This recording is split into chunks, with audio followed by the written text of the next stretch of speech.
Please turn once again in your Bibles with me, please, to 1 Peter chapter 2 and verse 24. మొదటి పేతురు పత్రిక 2వ అధ్యాయం 24వ వచనాన్ని మరొకసారి మనం చదువుకుందాం.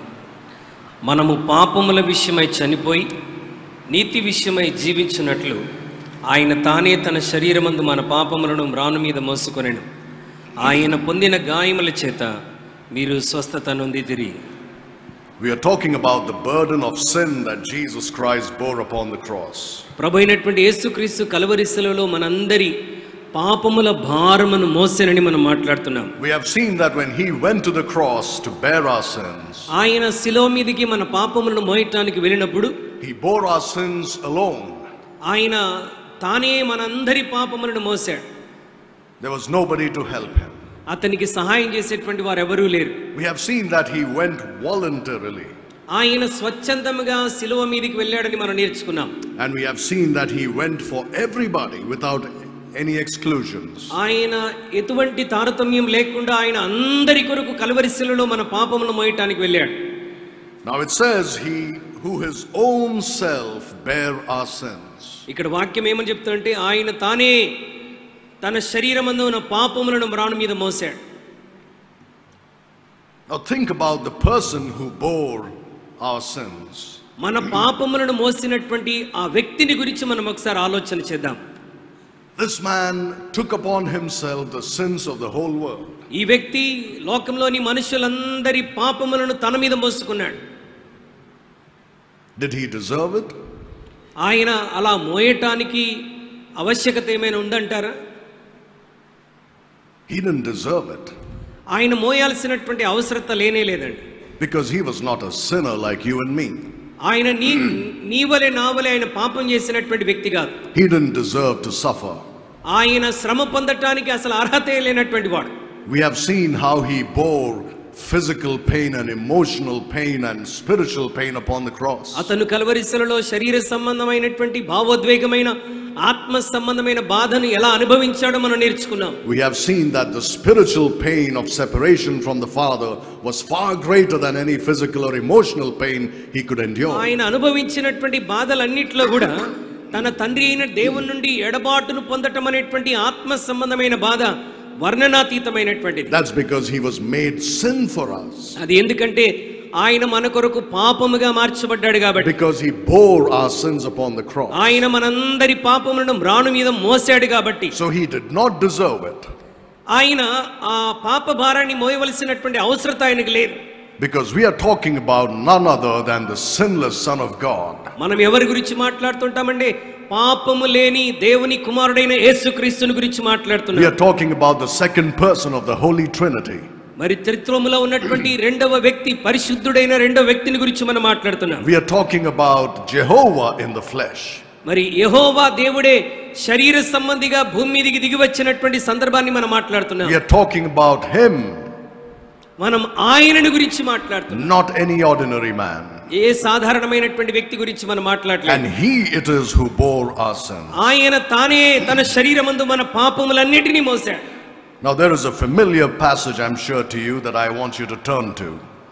మరి మీకు బాగా సుపరిచితమైనటువంటి ఒక వాక్య భాగాన్ని నేను మీకు చూపించాలని ఆశపడుతున్నాను. Look at 2 Corinthians chapter 5 and verse 21. 2 కొరింథీ 5వ అధ్యాయం 21వ వచనాన్ని దేవుని వాక్యాన్ని మనం చదువుదాం.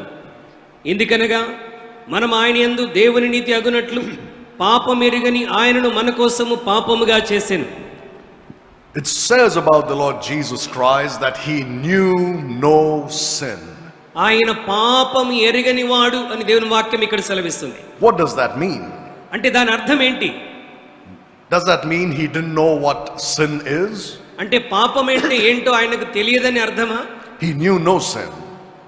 ఆయనలో పాపం అనేటువంటిది లేదు. It does not mean that he does not know what sin is. అంటే దీని అర్థము పాపం అంటే ఏమిటో ఆయనకు తెలియదు అన్నటువంటి విషయం కాదు. He knew what sin was when he was in heaven. ఆయన పరలోకంలో ఉన్నప్పుడే పాపం అంటే ఏంటో ఆయన ఎరిగినటువంటి వాడు. Because Lucifer rebelled against him in heaven. ఎందుకంటే లూసిఫర్ దేవునికి వ్యతిరేకంగా పరలోకంలో తిరుగుబాటు చేశాడు. He knew what it was to rebel against God. దేవునికి వ్యతిరేకంగా తిరుగుబాటు చేయటం అంటే ఏంటో ఆయన ఎరిగినటువంటి వాడు. He knew what covetousness was. మరి ఈ దురాశ అంటే ఏంటో ఆయన ఎరిగినటువంటి వాడు. He saw it in Lucifer. అది లూసిఫర్ జీవితంలో దేవుడు చూశాడు. So he knew what sin was. కాబట్టి పాపం అంటే ఏంటో ఆయనకు తెలుసు.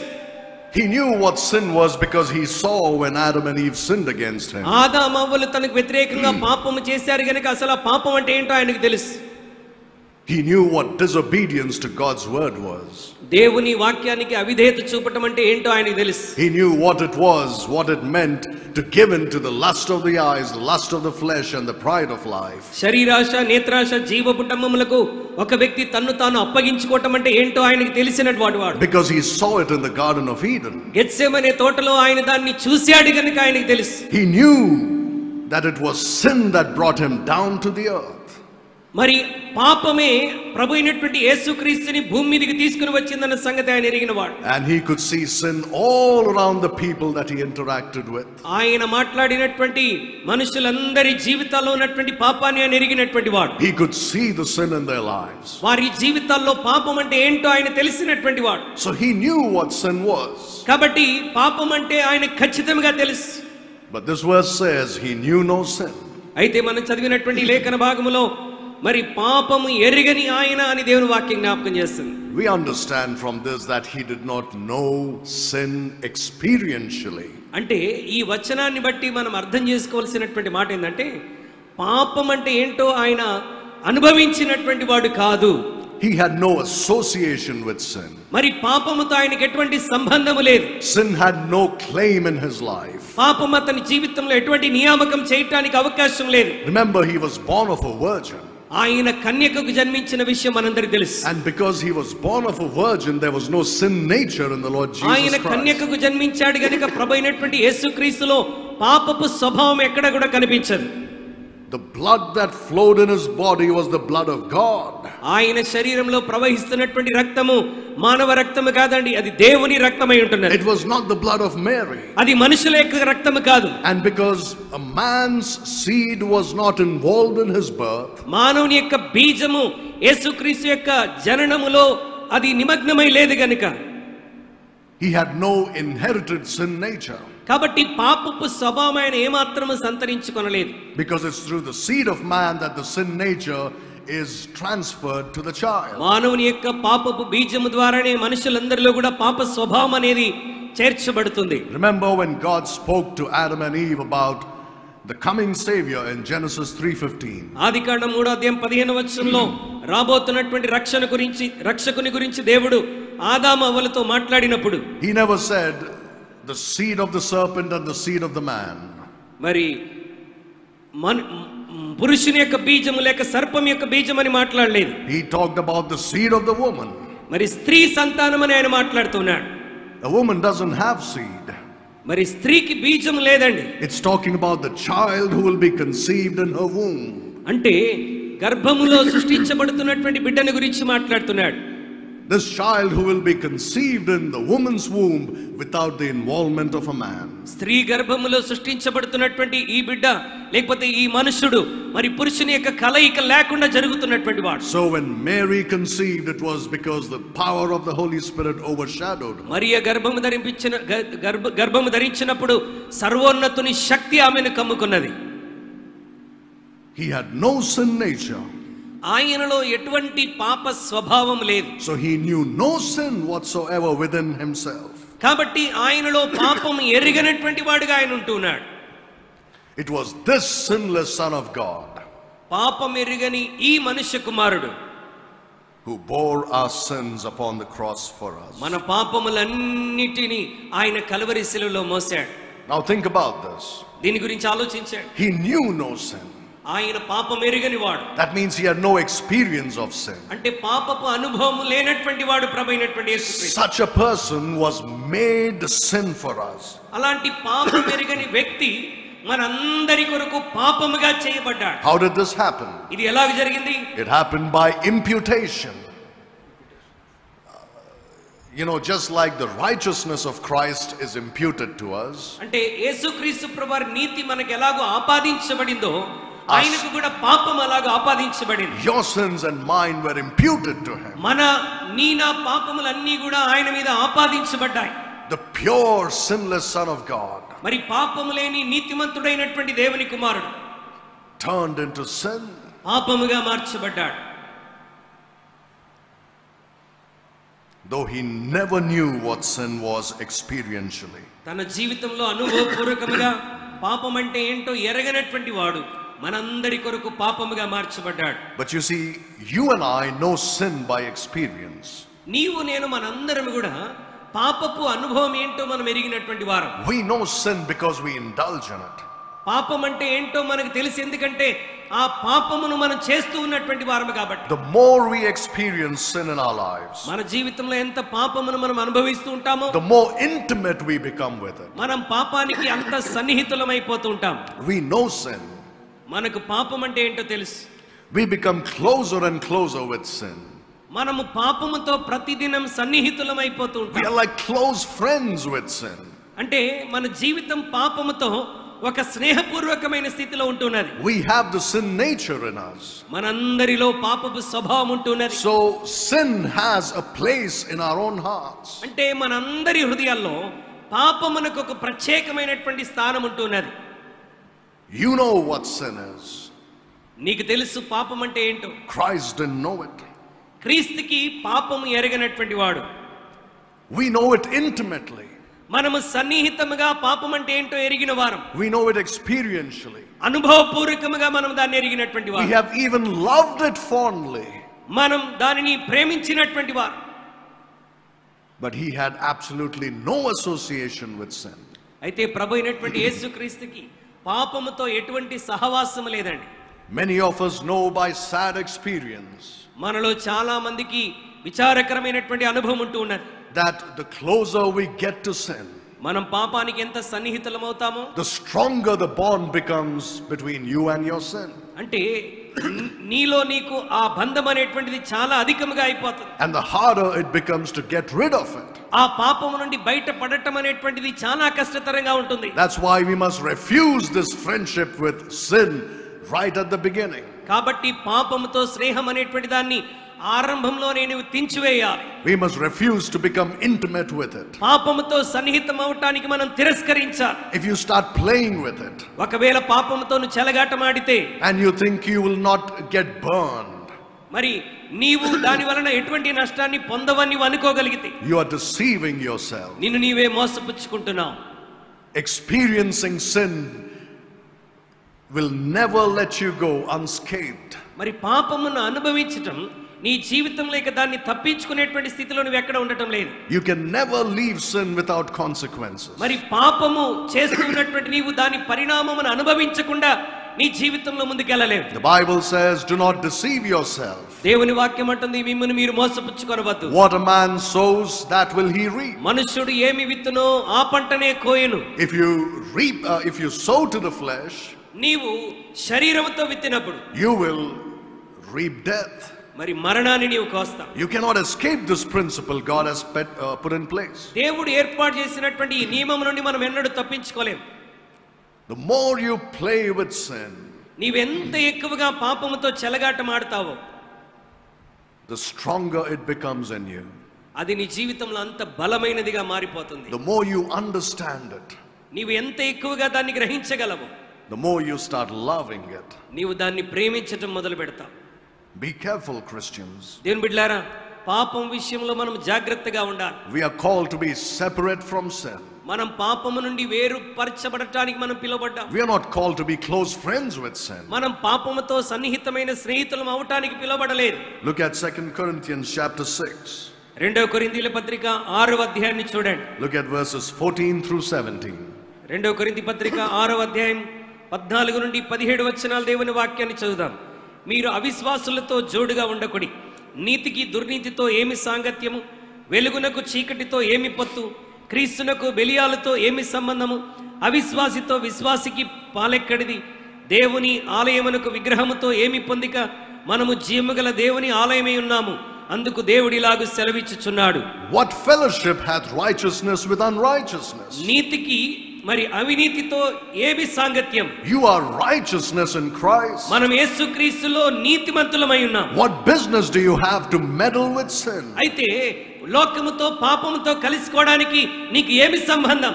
What communion hath light with darkness? అంటే మరి వెలుగుకు చీకటితో ఏమి పొత్తానంటున్నాడు? You are light in the Lord. దేవుని సన్నిధిలో మనం వెలుగైనటువంటి వారం.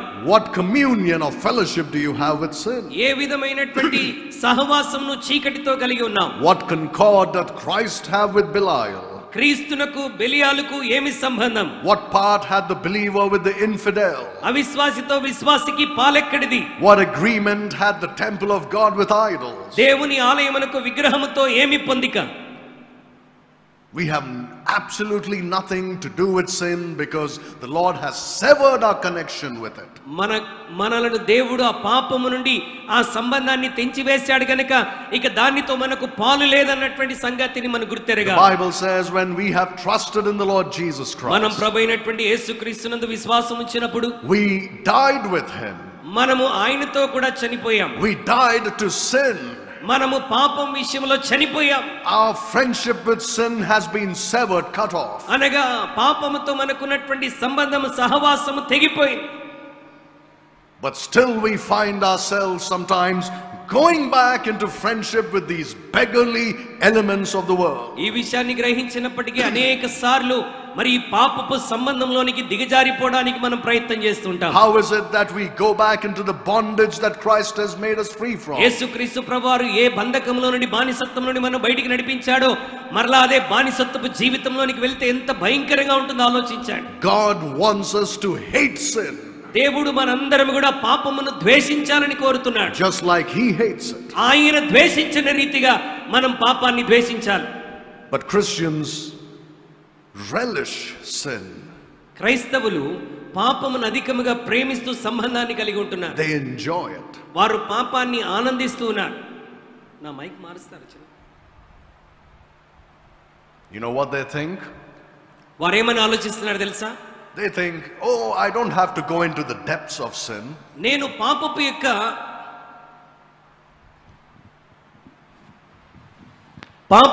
మరణంలోనికి నేను వెళ్ళాల్సిన అవసరం లేదు. I don't have to go deep into sin. నేను పాపపు లోతైన అనుభవంలోనికి వెళ్ళాల్సిన అవసరం లేదు. I will just dabble with it.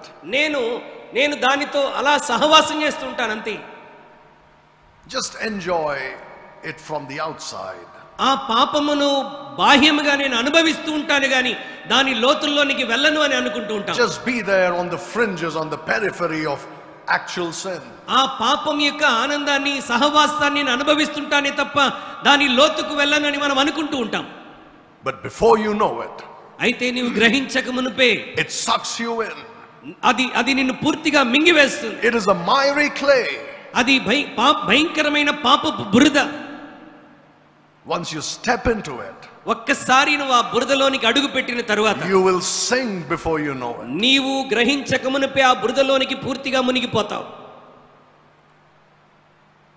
That's why we must be careful about knowing sin experientially. అందుకొరకే మరి పాపం అంటే ఏమిటో ఎరిగినటువంటి వారమై దాని విషయంలో జాగ్రత్తగా ఉండాలి.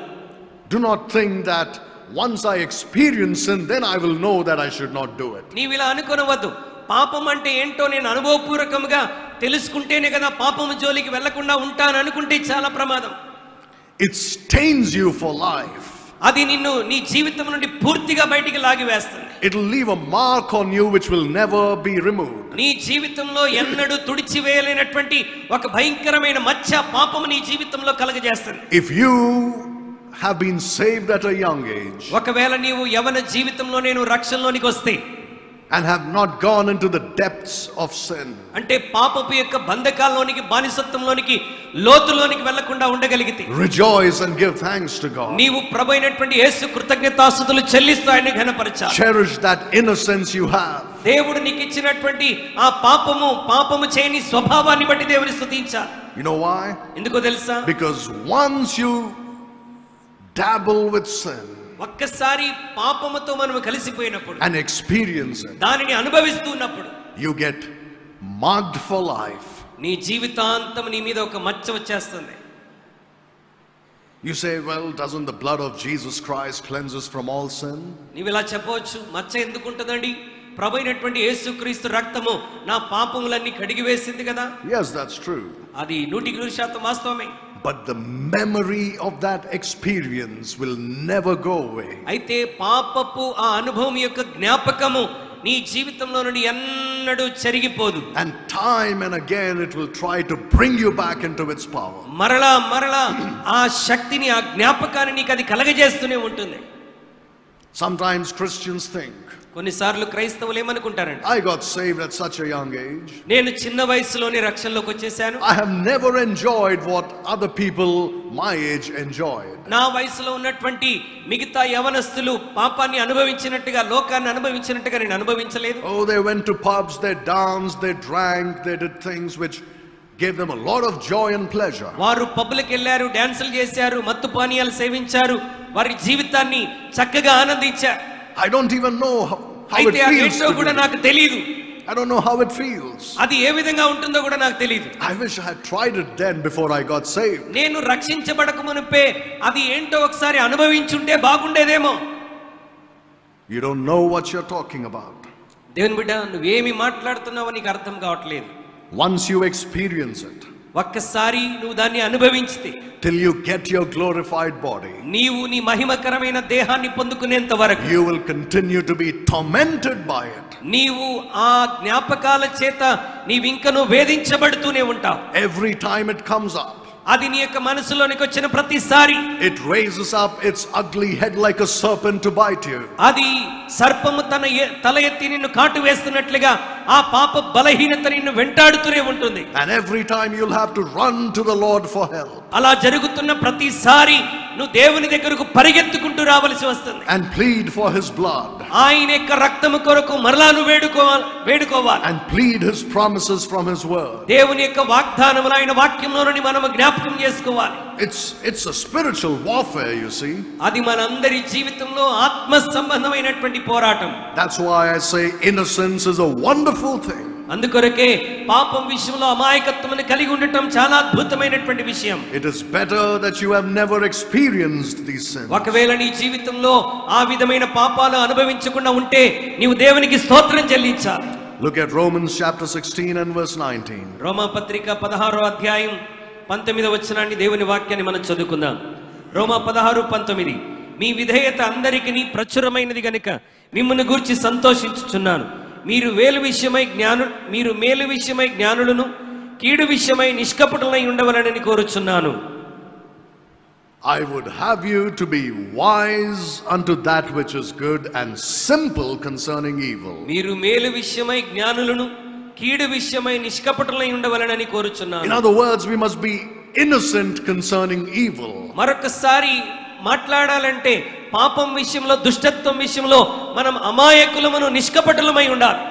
We need to know all the evil that exists in the world. లోకంలో ఉనికిలో ఉన్నటువంటి ఆ దుష్టత్వమునంతటిని తెలుసుకోవాల్సినటువంటి అవసరం మనకు లేదు. We don't need to understand how sin works. పాపము ఏ విధంగా పనిచేస్తుందో అనుభవపూర్వకంగా తెలుసుకోవాల్సినటువంటి అవసరం నీ జీవితంలో లేదు. We don't even need to know all the forms in which sin exists. పాపము ఏ విధమైనటువంటి మార్గాల్లో ఉనికిలో ఉన్నదో దాన్ని గ్రహించాల్సినటువంటి అవసరం నీ జీవితంలో లేదు. Be innocent.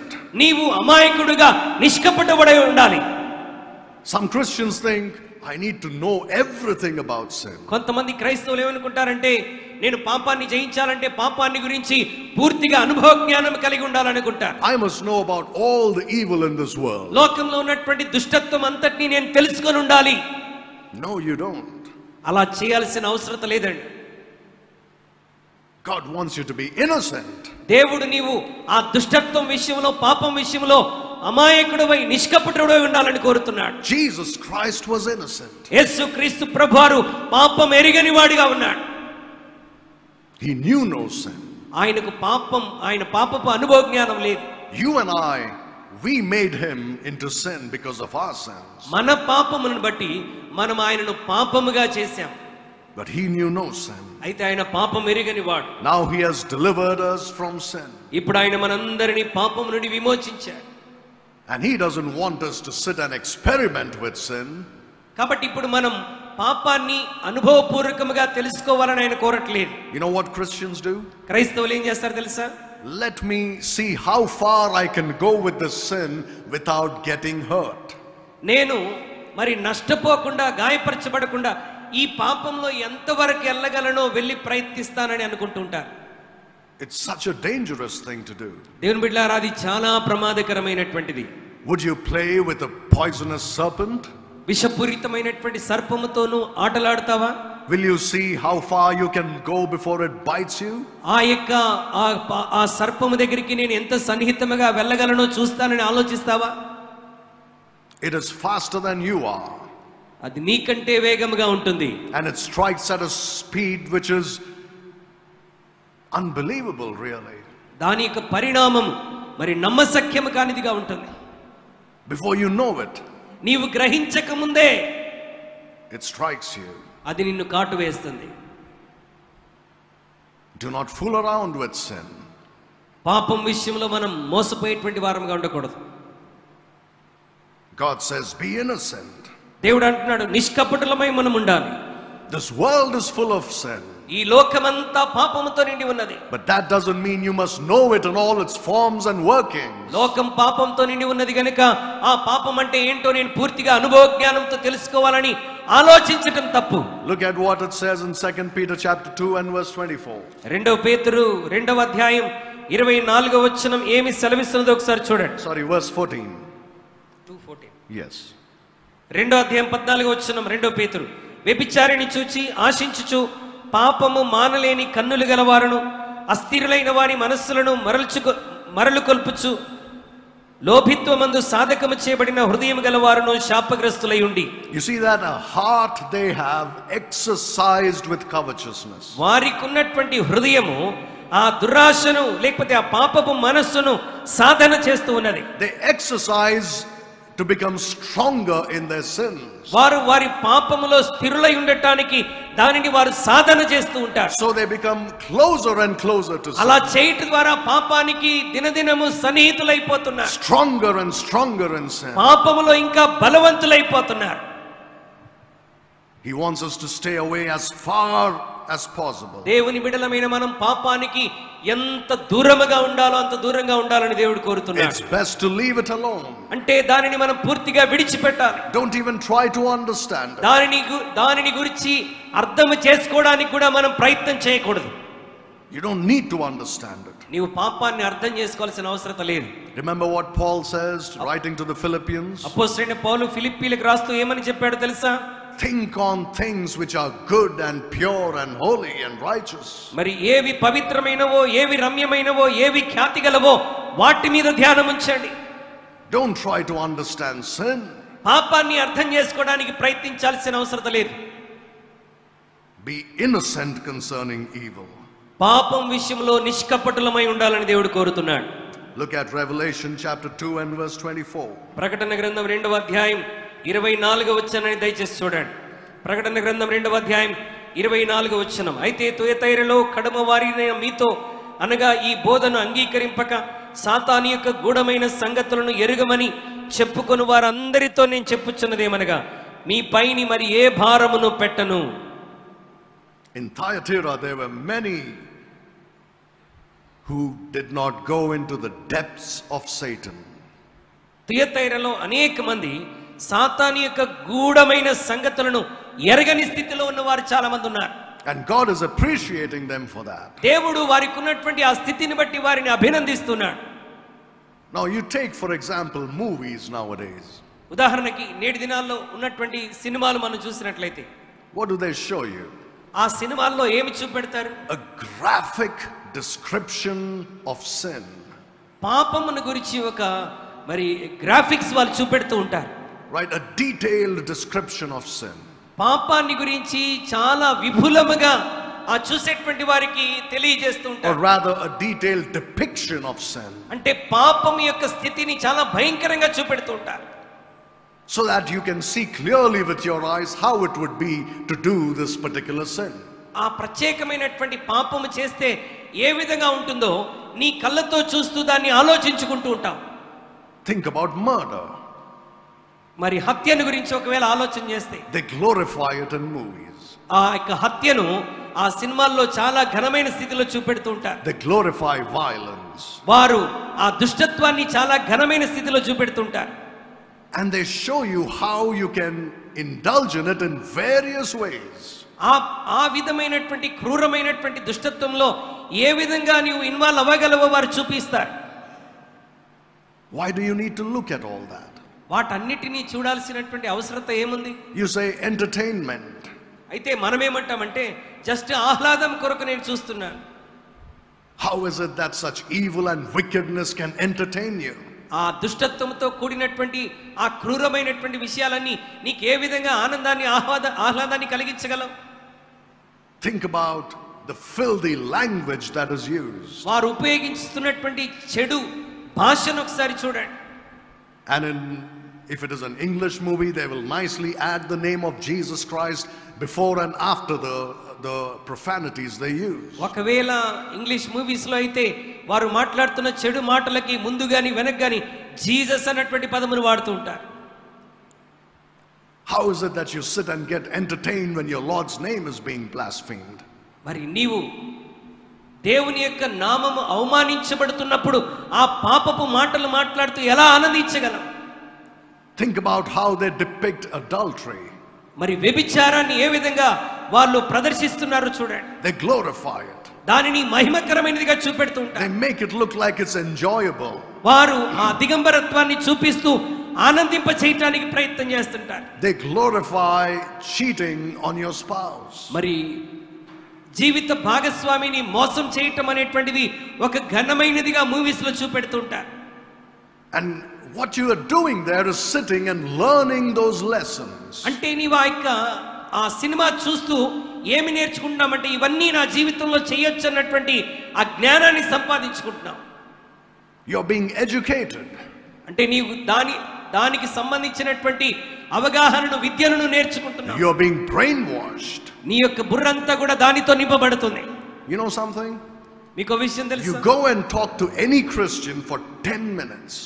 ఎవరైనా ఒక క్రైస్తవునితో మీరు ఒక 10 నిమిషాలు మాట్లాడితే 10 minutes is all it takes. మరి 10 నిమిషాలను మాట్లాడగలిగితే you can tell whether he's brainwashed by God's word or by movies. అతడు దేవుని వాక్యము చేత అతని మనసు నింపబడిందా లేకపోతే ఈ లోక సంబంధమైన సినిమాలకు సంబంధించినటువంటి విషయాలతో నింపబడిందా మనం చెప్పవచ్చు.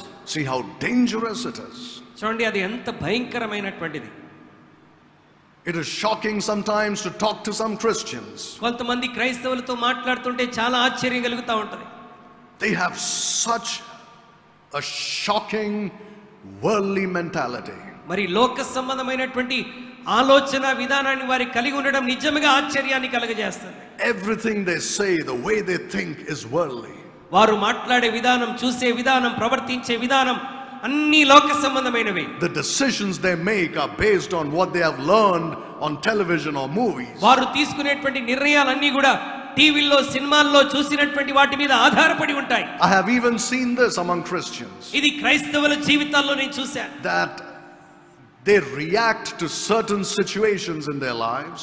వారి జీవితంలో ఎదుర్కొనేటువంటి కొన్ని పరిస్థితుల్లో ఏ విధంగా స్పందిస్తారంటే exactly like how you see in movies. ఆ మూవీస్ లో ఎలాగైతే చూస్తారో అదే విధంగా వారి జీవితాల్లో పరిస్థితులకు స్పందిస్తూ ఉంటారు. Including the dialogues. మరి వారు ఉపయోగించేటువంటి డైలాగ్స్ కూడా అదే విధంగా ఉంటాయి. It's sad really. అది చాలా విచారకరమండి.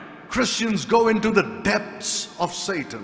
అనేక మంది క్రైస్తవులు సాతాను యొక్క బంధకాల్లో లోతైన అనుభవంలోనికి వెళ్ళిపోతున్నారు. We don't need to understand the complicated things of sin. దేవుని బిడ్డలారా పాపమునకు సంబంధించినటువంటి ఆ క్లిష్టమైనటువంటి విషయములు మనం గ్రహించాల్సినటువంటి అవసరం లేదు. Yes, we should know our enemy. మన యొక్క శత్రువుని గురించి మనం తెలుసుకోవటం మనకు ప్రాముఖ్యమే. We should know the devices of the enemy. సాతానుడు ఉపయోగిస్తున్నటువంటి మరి మార్గాలేంటో తెలుసుకోవటం మనకు ప్రాముఖ్యమే. We should know the deception of the enemy. వాడు చేస్తున్నటువంటి మోసం ఏంటో తెలుసుకోవటం మంచిదే. But that doesn't mean we try and understand sin personally and experientially. దాని అర్థం ఏంటంటే పాపాన్ని వ్యక్తిగతంగా అనుభవపూర్వకముగా మనం తెలుసుకోవాలని కాదు. It doesn't mean we sit and allow the world to educate us about sin. మనం లోకంలో కూర్చొని లోక సంబంధమైన పాపపు విద్యను నేర్చుకోవాలని కాదు. Because the world glorifies sin. ఎందుకంటే లోకము పాపాన్ని మహిమపరుస్తుంది. You take adultery, it glorifies it. వ్యభిచారాన్ని గురించి ఆలోచన చేస్తే లోకం వ్యభిచారాన్ని ఘనమైనదిగా చూపెడుతుంది. It glorifies murder and violence. లేక హత్యల గురించి మాట్లాడితే లోకము హత్యలను ఘనమైనదిగా చూపెడుతుంది. It glorifies lying and cheating and deception. అబద్ధమాడటం, మోసం చేయటం ఇవన్నీ కూడా ఘనమైనవిగా లోకంలో చూస్తూ ఉంటాం. It glorifies theft and covetousness. దొంగిలించటం, దురాశ కలిగి ఉండటం ఇవన్నీ కూడా ఘనమైనవిగా లోకం చూపెడుతుంది. You want to understand sin? అలాంటి పాపాన్ని నువ్వు అనుభవపూర్వకంగా తెలుసుకోవాలనుకుంటావా? Go to that book and it will tell you what it is. ప్రియమైన దేవుని బిడ్డలారా, పాపం అంటే ఏంటో ఎరగటానికి నీవు లోకం వైపు కాదు, పరిశుద్ధ గ్రంథం వైపు రా. It will teach you what sin is. ఆ వాక్యము పాపం ఏంటో నీకు నేర్పిస్తుంది. And it will show you God's perspective on sin. పాపం విషయంలో దేవుని యొక్క ఆలోచన, దేవుని దృష్టి ఏమైనదో దేవుని వాక్యం మనకు It తెలియజేస్తుంది. tells you what God thinks of it. దేవుడు పాపాన్ని గురించి ఏమి ఆలోచన చేస్తున్నాడో ఈ పుస్తకం నేర్పిస్తుంది. When you look at how Jesus had to go to the cross యేసుక్రీస్తు ప్రభువారు సిలువకు వెళ్ళటాన్ని మనం చూసినట్లయితే because of these very sins, because of these sins, ఈ పాపములను బట్టి then we see how God hates it. అంటే పాపాన్ని దేవుడు ఎంతగా ద్వేషిస్తున్నాడో ఆయన సిలువకు వెళ్ళటాన్ని బట్టి మనకు అర్థమవుతుంది. We are not called to have an intimate knowledge. దేవుని బిడ్డలారా, పాపం విషయంలో ఒక సన్నిహితమైన అనుభవ జ్ఞానాన్ని కలిగి ఉండాలని దేవుడు మనల్ని కోరట్లేదు. God doesn't want you to understand the dark and the wicked things of this world. ఈ లోకంలో ఉన్నటువంటి చీకటిని, దుష్టత్వమును మనం అనుభవపూర్వకంగా తెలుసుకోవాలని దేవుడు కోరట్లేదు. Every Thursday evening we have this Bible study on the end times. మరి ప్రతి గురువారం సాయంకాలం యూపీఎఫ్ లో మనం ఎండ్ టైమ్స్ బైబిల్ స్టడీని చూస్తున్నాం. And because we are talking about the end times and the coming of the Antichrist, అంత్య దినాలను గురించి, క్రీస్తు విరోధి యొక్క ఆగమనం గురించి మనం మాట్లాడుతున్నప్పుడు we talk sometimes about some of the evil that is there in this world. కొన్నిసార్లు ఆ బైబిల్ క్లాసెస్ లో ఈ లోకంలో జరుగుతున్నటువంటి దుష్టత్వాన్ని గురించి మనం మాట్లాడుతూ ఉంటాం. I tell you, every time I talk about it, నేను వాటిని గురించి మాట్లాడుతున్న ప్రతిసారి I feel a sense of restraint. మరి ఇది చెప్పకపోతే బాగుంటుందేమో అన్నటువంటి ఆలోచన కొన్నిసార్లు కలుగుతూ ఉంటుంది. That I should not go deep into any of these things. ఈ విషయాల్లోనికి నేను లోతుగా వెళ్ళకపోతే మంచిదేమో అని అనుకుంటూ ఉంటాను. But you know what also I see among Christians? అయితే క్రైస్తవుల్లో నేను ఇంకా ఏమి చూస్తున్నానో తెలుసా? They want more of it. వారు దాన్ని ఎక్కువగా తెలుసుకోవాలని అనుకుంటూ ఉంటారు. Maybe sometimes it's just curiosity. బహుశా కొన్నిసార్లు అది ఆసక్తితో తెలుసుకోవాలని అనుకుంటూ ఉండవచ్చు. But I want to warn you about it. అయితే మిమ్మల్ని నేను హెచ్చరిక చేస్తున్నాను. Don't go too deep into it. అంత లోతుకు వెళ్ళాల్సిన అవసరం లేదు. Trying to understand the terrible wickedness that exists in this world. లోకములో ఉనికిలో ఉన్నటువంటి ఆ భయంకరమైన దుష్టత్వాన్ని అధికముగా తెలుసుకోవాల్సిన అవసరం మనకు లేదండి. He knew no sin. ఆయన పాపం ఎరిగని వాడిగా ఉన్నాడు. He had no experience of sin whatsoever. ఆయనతో పాపానికి ఎటువంటి అనుబంధం లేదు. And that's how he expects us to be.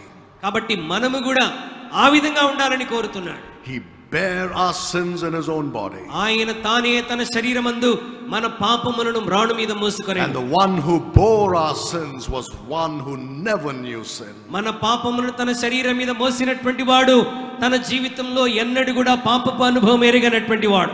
He did not have experiential knowledge of sin. ఆయనకి ఎటువంటి అనుభవపూర్వకమైన జ్ఞానం పాప విషయంలో లేదు. There's something else I want to show you. మరొక విషయాన్ని మీకు చూపించాలని ఆశపడుతున్నాను. Look at 1 Peter chapter 2. మొదటి పేతురు పత్రిక 2వ అధ్యాయం. Look at verse 22.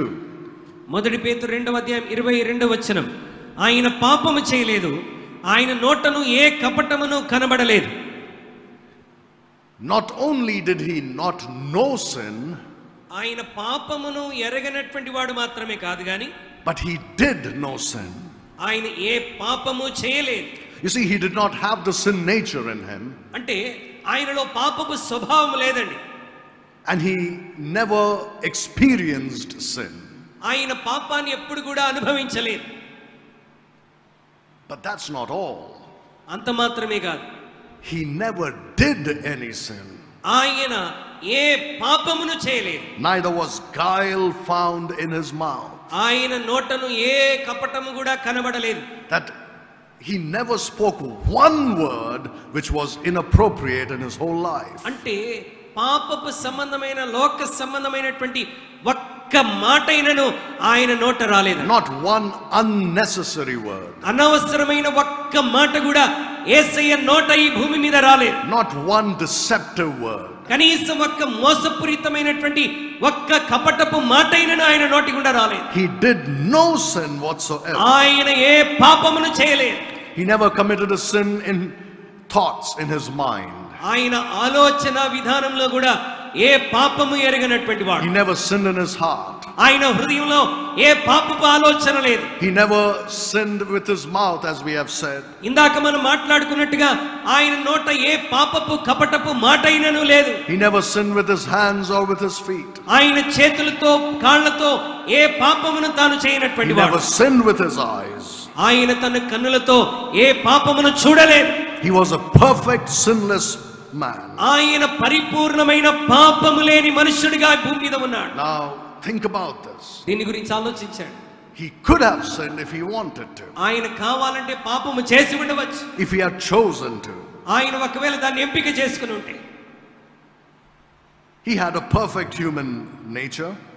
ఆయన పరిపూర్ణముగా మానవ స్వభావాన్ని లోకంలో కలిగినటువంటి He had a perfect human will, like we spoke about yesterday. మనం నిన్నటి దినాన మాట్లాడుకున్నట్టుగా మనకు స్వేచ్ఛను స్వచిత్తాన్ని దేవుడు ఎలా ఇచ్చాడో యేసుక్రీస్తు ప్రభువారు కూడా స్వచిత్తాన్ని స్వేచ్ఛను కలిగినటువంటి వాడు. The Lord willing, I'll talk more about that in the coming days. దాని గురించి ప్రభు చిత్తమైతే రానున్న దినాలను ఇంకెక్కువగా మాట్లాడతాను. But I'll just say this, that he could have sinned if he wanted to. ఆయన తన ఇష్టపూర్వకంగా తాను అనుకుంటే పాపము చేసి ఉండవచ్చు. His will was just like ours. ఆయన ఇష్టము మనకులాంటి ఇష్టముగానే ఆయన కూడా స్వచిత్తమున్నది. But he chose rather to obey God than to sin. అయితే ఆయన పాపము చేయటానికి బదులుగా దేవుని చిత్తానికి పరిపూర్ణంగా విధేయుడవటానికి ఇష్టపడ్డాడు. He chose not to sin. ఆయన పాపము చేయకుండా ఉండటానికి ఇష్టపడ్డాడు. He had no sin in him and he chose not to sin. అతనిలో పాపము లేదు, పాపము చేయటానికి ఇష్టపడలేదు. Now think about it. He had no sin nature in him. అతనికి పాపపు స్వభావం ఆయనలో లేదండి. He did not sin even before he knew the difference between that which is good and evil. మరి మంచి ఏంటో చెడేంటో ఆయన తెలుసుకున్నప్పటికీ ఆయన పాపముని గురించి ఆలోచన అతనిలో లేదు. What I'm saying is, as you grow up as a child, మనము దేవుని బిడ్డలుగా ఎదుగుతున్నప్పుడు you don't know the difference between good and evil. మంచి చెడ్డల విషయంలో వ్యత్యాసాలు మనకు తెలియకపోయినప్పటికీ We are like Adam and Eve before they sinned. ఆదామవ్వలు పాపము ఎరగక ముందు వాళ్ళు ఏ విధంగా అమాయకత్వంతో ఉన్నారో ఆ విధంగా మనం ఉన్నప్పుడు, In other words, our conscience has not come alive. మన మనస్సాక్షి ఇంకా జీవంలోనికి రాకుండా ఉన్నప్పుడు, Many Christians ask this question. చాలా మంది క్రైస్తవులు ఈ ప్రశ్న అడుగుతుంటారు. What happens to children who die? మరి చిన్న పిల్లలు చనిపోతే వారికి ఏం జరుగుతుంది అని ప్రశ్నిస్తుంటారు. Where will they go? To heaven or వాళ్ళు ఎక్కడికి hell? వెళ్తారు? పరలోకానిక నరకానిక? They ask, what if a person was born mentally retarded? మరి మానసిక బలహీనతతో పుట్టినటువంటి వ్యక్తి చనిపోతే అతను నరకానికి వెళ్తాడా, పరలోకానికి వెళ్తాడా? You see, they are innocent in God's sight. వారు దేవుని దృష్టిలో అమాయకత్వంతో ఉన్నటువంటి వారు. Because they don't know the difference between good and evil like Adam and Eve. మంచి చెడ్డల వ్యత్యాసాలు ఏంటో వారికి తెలియదు. Their conscience has not yet come alive. వారి మనస్సాక్షి ఇంకా పరిగణలోనికి జీవంలోనికి రాలేదు. But let me ask you a question. మిమ్మల్ని ఒక ప్రశ్న అడుగుతున్నా. Does a child sin? మరి చిన్న పిల్లలు తప్పు చేస్తారా? Yes or no? చేయరా? Can they sin? వాళ్ళు పాపము చేయగలరా? Of course. చేస్తారు. I know in every parent's eyes the child is a beautiful angel. ప్రతి తల్లిదండ్రుల కళ్ళకు వారి పిల్లలు చాలా అద్భుతంగా కనబడతారు. But for everybody else we know they are little devils. మనందరికీ తెలిసినటువంటి విషయం ఏంటంటే వారు చిన్న చిన్న దయ్యాలు. They can sin, certainly. వారు కూడా పాపం చేయగలరు. But thankfully God doesn't impute sin to them. అయితే దేవుడు పాపాన్ని వారి మీద మోపేటువంటి వాడు కాదు. Because they don't know the difference between good and evil. ఎందుకంటే మంచి చెడ్డల తారతమ్యాలు వారికి ఇంకా తెలియదు. I'm not saying they don't know what's good and what's bad. అంటే ఏది మంచో ఏది చెడో వారికి తెలియదు అని నేను చెప్పట్లేదు. I'm saying what's good and what's evil in God's sight. దేవుని దృష్టిలో మంచి చెడ్డలంటే ఏంటో అవి వారికి తెలియదు. But they still sin. అయినప్పటికీ వాళ్ళు తప్పు చేస్తుంటారు, పాపం చేస్తుంటారు. Until they come to an age where they know the difference between good and evil. వారు మనస్సాక్షిలో గ్రహించి ఇది తప్పు, ఇది పాపం, ఇది చేయకూడదన్న స్థితికి వచ్చేంత వరకు God doesn't impute sin to them. దేవుడు పాపాన్ని వారి మీద మోపడు. But Jesus Christ. అయితే ప్రభువైనటువంటి యేసుక్రీస్తు, do you think he would have sinned as a child? యేసుక్రీస్తు ప్రభువారు చిన్న పిల్లవాడిగా తాను పాపము చేసి ఉండగలడా? Do you think he sinned when he didn't know the difference between good and evil? మంచి చెడ్డల తెలివి అతనికి లేని వయసులో ఆయన పాపము చేసి ఉండడా? A child can hear a parent cussing and cursing and repeat it. మరి పిల్లలు తల్లిదండ్రులు చెడ్డు మాటలు మాట్లాడటం, శపించటం ఇలా చేస్తున్నప్పుడు పిల్లలు కూడా వాటిని తిరిగి పరుగుతూ ఉంటారు. Do you think Jesus would have done something like that? అలా యేసుక్రీస్తు ప్రభువారు కూడా తల్లిదండ్రులు ఏదైనా తిట్టినప్పుడు మరలా తిరిగి మాట్లాడి ఉంటారు అనుకుంటున్నారా? Never. ఆయన ఎన్నడూ అలా చేయలేదండి. Even when he was a child. ఆయన చిన్నవాడిగా ఉన్నప్పుడు కూడా He not only not know sin, he did know sin. ఆయన పాపం ఎరగని వాడిగా ఉన్నాడు, పాపము చేయని వాడిగా ఉన్నాడు. Never sinned at all. ఆయన ఎన్నడూ పాపం చేయలేదు. He was just like Adam. ఆయన ఆదాము వలె ఉన్నటువంటి వాడు. Before Adam fell into sin. ఆదాము పాపంలో పడిపాక ముందు ఎలాగున్నాడో ఖచ్చితంగా అలాగే ఉన్నాడు. Completely innocent. పరిపూర్ణమైనటువంటి అమాయకత్వం. And when he came to an age where he could exercise his will and choose that which is good or evil. ఆయన తన ఇష్టాలు నెరవేర్చుకునేటువంటి వయసు వచ్చినప్పుడు, స్వచిత్తాన్ని మరి అనుభవించేటువంటి వయసు వచ్చినప్పుడు కూడా he chose not to sin. ఆయన పాపము చేయటానికి ఇష్టపడలేదు. When he was tempted, he refused to give in. ఆయన శోధించబడినప్పుడు పాపం విషయంలో ఆయన దాన్ని తిరస్కరించాడు. He overcame where Adam lost. ఆదాము ఎక్కడైతే ఓడిపోయాడో అదే విషయాల్లో యేసుక్రీస్తు విజయం పొందాడు. He not only not know any sin, but he did know sin. ఆయన పాపము ఎరగని వాడు మాత్రమే కాదు గాని ఆయన పాపము చేయని వాడు. He could have chosen to sin, but he didn't. ఆయన పాపము చేయటానికి ఎంచుకొనవచ్చు, కానీ ఆయన ఎన్నడూ పాపం చేయలేదు. That's why the Bible commands us not to sin. అందుకొరకే దేవుని వాక్యం పాపము చేయకూడదని మనల్ని ఆజ్ఞాపిస్తుంది. Not to choose to sin. పాపము చేయటానికి మనం ఎంచుకొనవద్దని దేవుని వాక్యం అంటున్నది. The one who knew no sin bore your sins on the cross. పాపము ఎరగని వాడు తానే తన శరీరమందు మన పాపములన్నీ మ్రాను మీద మోసాడు. So that he may set us free from these sins. అలా చేయట ద్వారా ఈ పాపపు బంధకాల నుండి మనకు పూర్తిగా స్వాతంత్రం ఇవ్వటానికి. So that we may choose not to sin. అలా జరుగుట ద్వారా ఇకెన్నడూ పాపము చేయటానికి మనం ఇష్టపడకుండా ఉండాలని. Every part of his body was wounded for our తన transgression. శరీరంలోని ప్రతి భాగము కూడా మన అతిక్రమములను బట్టి గాయపరచబడింది. So that the sins we commit in the body may be borne by him. అనగా మన శరీరంతో మనం చేసే పాపములన్నీ కూడా ఆయన శరీరం మీద మోసి ఆయన తన శరీరాల అవయవాలన్నిట్లో గాయపరచబడ్డాడు. Because of the sins we commit in our bodies. మనము మన శరీరంతో చేసిన పాపముల కొరకు. Look at Psalm 4:4. I'm going to take you through a few verses very quickly. కొన్ని వచనాలు కూడా మిమ్మల్ని త్వరగా తీసుకెళ్లాలని ఇష్టపడుతున్నాను. Look at Psalm 4 verse 4. 4వ కీర్తన 4వ వచనం. భయము నొంది పాపము చేయకుడి, మీరు పడకల మీద ఉండగా మీ హృదయంలో ధ్యానము చేసుకుని ఊరకుండుడి. Do not sin in your heart. మీ హృదయంలో పాపం చేయవద్దు. The Bible says our hearts are desperately wicked.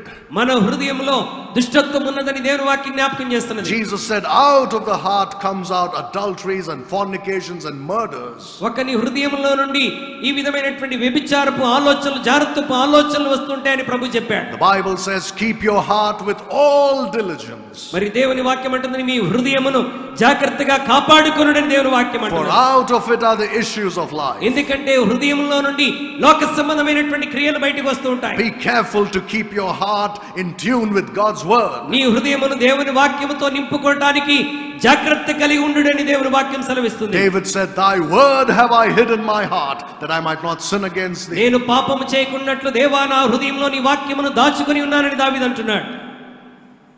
Stand in awe and sin not. మరి దేవుని వాక్యంతో నిలబడి పాపము చేయకుండా ఉండాలి. Christian, I can never encourage you enough to spend time with this book. దేవుని బిడ్డలారా, మరొకసారి మరలా మిమ్మల్ని అందరినీ ప్రోత్సహిస్తున్న చాలినంత సమయాన్ని ఈ పుస్తకంతో మీరు గడపాలి. Let your heart be filled with God's word. మీ హృదయం అంతా కూడా దేవుని వాక్యముతో నిండి ఉండునుగాక. The Bible says, let the word of Christ dwell in you richly in all wisdom. దేవుని వాక్యం దేవుని యొక్క వాక్యము మరి గొప్పగా మీ హృదయంలో నివసించి ఉండునుగాక అని ప్రభు అంటున్నాడు. Colossians 3:16. కొలస్సీయులకు రాసిన పత్రిక 3:16. Be careful about your heart. నీ హృదయాన్ని గురించి జాగ్రత్త కలిగి ఉండు. Out of it are the issues of life. ఎందుకంటే నీ హృదయంలో నుండే అనేకమైనటువంటి దుష్టత్వం బయటికి వస్తున్నది. Look at Titus chapter 1 verse 15. తీతుకు రాసిన పత్రిక 1:15 దయచేసి చూడండి. పవిత్రులకు అన్నీ పవిత్రములే గాని అపవిత్రులకును అవిశ్వాసులకును ఏది పవిత్రము కాదు. వారి మనస్సును వారి మనస్సాక్షియు అపవిత్రపరచబడి ఉన్నది. Their mind and their conscience is defiled. వారి మనస్సు వారి మనస్సాక్షి అపవిత్రపరచబడి ఉన్నాయి. Do not sin with your mind. మీ కన్నులతో పాపము చేయవద్దు. With the mind. నీ మనస్సులో కూడా నీవు పాపము చేయకూడదు. Christians think as long as I do not physically commit sin, it's all right to think about it. చాలా మంది దేవుని బిడ్డలు ఏమనుకుంటారంటే, నేను శరీరముతో పాపము చేయనంత వరకు మనసులో ఆలోచించినా తప్పు లేదులే అనుకుంటారు. Be careful. జాగ్రత్తగా ఉండాలి. The Bible has so much to talk about the mind. పరిశుద్ధ గ్రంథమైనటువంటి బైబిల్ మనస్సును గురించి చాలా విషయాలు మాట్లాడుతుంది. Your mind is a battlefield. నీ మనస్సే ఒక యుద్ధ రంగం. And the devil tries to keep getting at it. సాతానుడు నీ మనసులోనే ఎక్కువగా పని చేయడానికి ప్రయత్నిస్తాడు. Paul said, with my mind I serve the law of God. నా మనసుతో నేను దేవుని సేవిస్తానని పౌలు అంటున్నాడు. But I find in me another law, the law of sin. మరి నాలో పాప నియమం ఉన్నదని నాకు తెలుసు. And it tries to bring me into subjection. అది నన్ను తన స్వాధీనంలోనికి తెచ్చుకోవడానికి ఎంతగానో ప్రయత్నిస్తున్నది. Christians engage in what is called daydreaming. క్రైస్తవులు మరి పగటి కలలు కనేటువంటి స్థితిలో ఉంటున్నారు. They think it's an innocent way of entertaining themselves. మరి నన్ను నేను ఆనందంతో నింపుకోవడానికి ఇది ఒక అమాయకత్వమైనటువంటి విషయం అని అనుకుంటూ ఉంటారు. They sit down and enjoy thinking about how they could fulfill their desires and fantasies.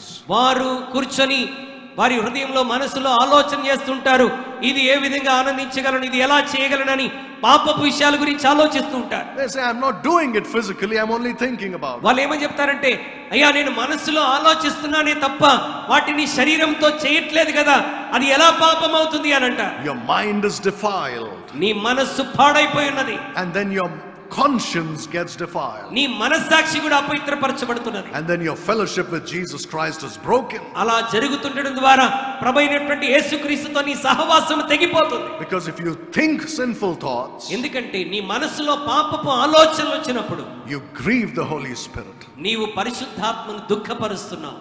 And that will break your fellowship with Jesus Christ. అది తప్పకుండా ప్రభువైనటువంటి యేసుక్రీస్తు నీకున్నటువంటి సహవాసాన్ని పాడు చేస్తుంది. The mind is very important. మనసు చాలా ప్రాముఖ్యమైనటువంటిది. You know what Peter says? పేతురు ఏమని చెప్తున్నాడు తెలుసా? Gird up the loins of your mind. మరి నీ మనస్సును నీ స్వాధీనంలో ఉంచుకోవాలని చెప్తున్నాడు. Like how you would gird your loins with a cloth. మనము ఎలాగైతే మన వస్త్రములు జారకుండా దట్టిని ధరిస్తామో, gird up the loins of your mind. అదే విధంగా నీ మనస్సుకు తాళ్ళు కట్టుకొనమని చెప్తున్నాడు. The Bible says, bring every thought to the obedience of Christ. ప్రతి విధమైనటువంటి ఆలోచన దేవుని విధేయతలోనికి మనం తీసుకొని రావాలి. If you're not careful with your mind, దేవుని బిడ్డలారా, నీ మనస్సు విషయంలో జాగ్రత్తగా ఉండకపోతే it will result in action. అది తప్పకుండా క్రియారూపకంగా వచ్చేస్తుంది. Sin begins in the mind. పాపము మనస్సులో నుండి ఆరంభమవుతుంది and results in action. అది క్రియారూపకంగా కనబడుతుంది. Do not sin with your heart, do not sin with your mind. నీ మనసుతోను మనస్సాక్షితోను నీవు పాపము చేయకూడదు. Look at Psalm 39 verse 1. 39వ కీర్తన మొదటి వచనాన్ని దయచేసి చూడండి. 39వ కీర్తన మొదటి వచనాన్ని నేను చదువుతున్నాను. నా నాలుకతో పాపము చేయకుండానట్లు నా మార్గమును జాగ్రత్తగా చూచుకొందును. భక్తిహీనుడు నా ఎదుట ఉన్నప్పుడు నా నోటికి Chikkam ఉంచుకొందును అనుకొంటిని. He says he doesn't want to sin with his tongue. ఇక్కడ కీర్తనాకారుడు అంటున్నాడు, నా నాలుకతో నేను పాపము చేయటానికి ఇష్టపడటం లేదు. The Bible says the tongue is a world of fire. మరి నాలుక అగ్ని అయి ఉన్నదని దేవుని వాక్యం అంటుంది. It is set on fire with fire from hell. మరి అది పాపపు ప్రపంచమై ఉన్నది నాలుకని దేవుని వాక్యం అంటున్నది. You can control anything, but you cannot control a నీవు tongue. దేనినైనా సాగు చేయగలవు, స్వాధీనపరచుకోలేవు, కానీ నాలుకను స్వాధీనపరచుకోలేవు. That's what the Bible says. Bible ఆ విధంగా మాట్లాడుతున్నది. And the Bible says God is going to ask an account for every idle word that we దేవుని speak. వాక్యం అంటుంది మనం మాట్లాడే ప్రతి వ్యర్థమైన మాటల గురించి దేవుని సన్నిధిలో మనం ఒక దేనిని లెక్కప్పగించవలసిన వారమై ఉన్నాం. Christians are good in so many other areas of their lives. చాలా మంది క్రైస్తవులు వారి జీవితాల్లో అనేక విషయాల్లో చాలా అద్భుతంగా ఉంటారు. But when it comes to controlling their tongue, they fail. కానీ వారి నాలుకను స్వాధీనపరచుకునే విషయంలో అనేకులు విఫలమైపోతున్నారు. An unbridled tongue always leads to sin. ఈ నరము లేని నాలుక, స్వాధీనపరచుకునే నాలుక ఎల్లప్పుడూ నిన్ను పాపంలోనికి లాగుతుంది. A sinful heart, పాపపు హృదయం, a sinful mind, పాపపు మనస్సు, a sinful tongue. పాపపు నాలుక, These defile us. ఇవి మనల్ని అపవిత్రతలోనికి నడిపిస్తాయి. The Bible says he did no sin. దేవుని వాక్యం అంటుంది ఆయన పాపం ఎరుగని వాడు. He knew no sin, he did no sin. ఆయన పాపం ఎరుగని వాడు, పాపము చేయలేని వాడు. It is he who bore our sins upon the cross. పాపం ఎరుగని వాడు, పాపము చేయని వాడు మన పాపములన్నిటినీ తన శరీరంలో మ్రాణు మీద మోసాడు. So that we may be delivered from sins. ఆయన సిలువ మోసి మనందరం పాపం నుండి విమోచించబడాలని, That we may have victory over sin.